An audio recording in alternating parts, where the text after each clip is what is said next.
and a leadership. Therefore, Christ living in us, in our spirit, but many times we feel like, where is God? Like, for example, a week ago, that Derek was asking the question, why? Like, I'm already believer, so many years, like, and Christ in me, or why I have, the same old feeling, the same old temptations, sometimes the same failure. Why? Why it's like this? And the reason why, because there is communication. So I'm not able to hear daily instructions. Therefore I cannot really daily obey, and I make decisions according to my own ideas, like we say, by flesh. And then my walk is not really pleasant. Yes, I justify by grace, but my walk with Christ basically is totally defeated, or we can say most of the time defeated. Therefore, that Christ must reign in us, but we need to find a way how this reign will be real, and my life with Him will be in victory and not in defeat. Therefore, this is a foundation for spiritual exchange for born-again believer. Here, let's look further. It's really quite very interesting. There is two operations in the believer's life. Let's look at a book of Ephesians, chapter 6, and then we can look at two illustrations. And book of Ephesians, chapter 6, from verse 10 to the end, is talking about the Christian armor, like how to fight. Sometimes we think maybe you don't want to fight, like you're already tired, why need to fight? But actually, see, we put in that position, and Christ must reign, and we have responsibility, to fight with Him. And it says here,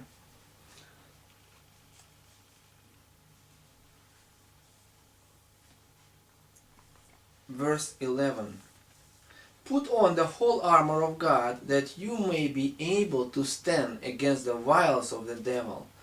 The word wiles is very interesting. It's methodia in the Greek. See, it's where the word method came from. So the Satan is very cruel. He has a special method. We can call this, religious spirit. How he will, lead us or defeat us, that we will be most of the, defeated and not experience the victorious life. I was just thinking,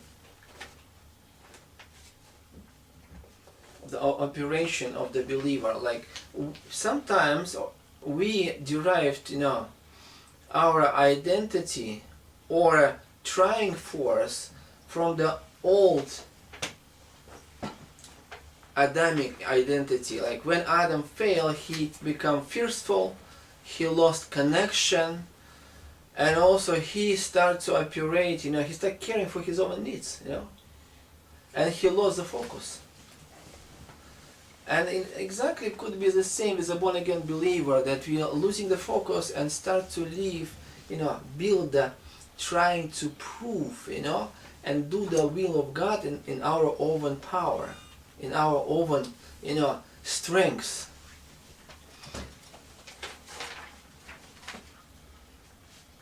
I would like to make a little analogy. Maybe it's a little bit of a shocking analogy, but I think that's true. We can say so. Because we will go and look now in the Psalm 73, verse 2, 3, and 13.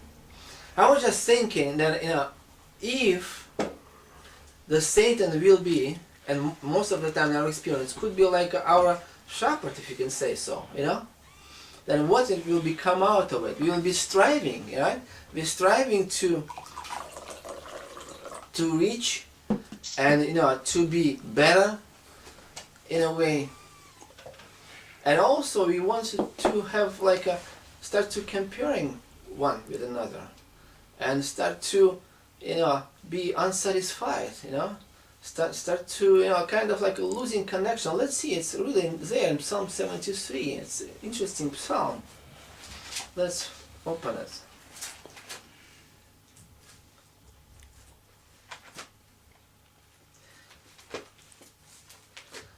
Psalm 73, verse 2. And it says here, "But as for me, my feet were almost gone." That's interesting. So it was called to put our feet, right, on the neck of the enemy. That's we are called. But now we read here, there's experience of the man of God. He's saying, "But as for me, my feet were almost gone. My steps had well near slipped." How often, like I look at my own experience, find that, like I'm slipped here, slip there, and kind of feel myself, very far from to be victorious in my walk. Just fail here, fail there. And he exactly described it, and there is a reason why. Verse 6 says, "For I was envious at the foolish when I saw the prosperity of the wicked." He starts to comparing himself with others. Said, "Oh, they don't really believe at all, but they have everything. They reach so many things. They have a money, their houses, their works, everything all right. But I'm like a believer, have nothing." And then he continues, and he's saying, in verse 13, he said, "Verily, I have cleansed my heart in vain, and washed my hands in innocency." So he was kind of very, very discouraged, and asking God many questions. Why they are rich and I'm not? Why they're successful, I'm not? But in verse 17, "Until I went into the sanctuary of God and understood the end." So it seems like, when we are lost this vital connection with God, we look on others and we experience want. I want. I am not really inside satisfied.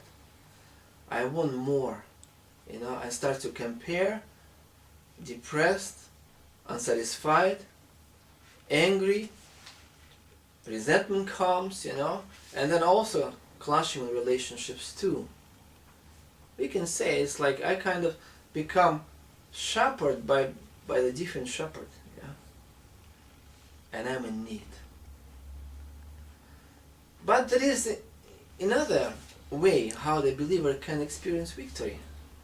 Let's look at another psalm, Psalm 23. I love that psalm very much. And Psalm 23, the Psalm of David. That David was a special man because his heart was, after God. What I like about that David, really is a lot of to study his life, because he was so close. In each small problem he ran into God, and he wanted to share with God. That's what I have now. That's my problem, Lord. Let's talk about it. And look in Psalm 23 verse 1. This is the answer when we can identify ourselves when we are in victory, or when we're connected. When we are connected to God, verse 1, it says, "The Lord is my shepherd, I shall not want." When I experience His presence inside of my soul, my disposition, maybe my circumstances is very difficult, maybe a lot of problems I experience, but deep inside I'm satisfied. So I will not want, because I am in His presence. And this is the way to victory. This I'm already, if I experience it, already in a victory.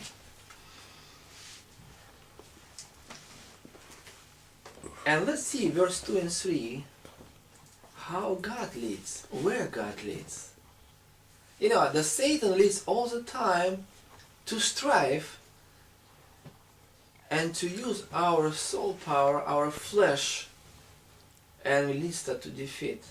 But here we can see verse 2 and 3, it says, "But God makes me to lie down in the green pasture.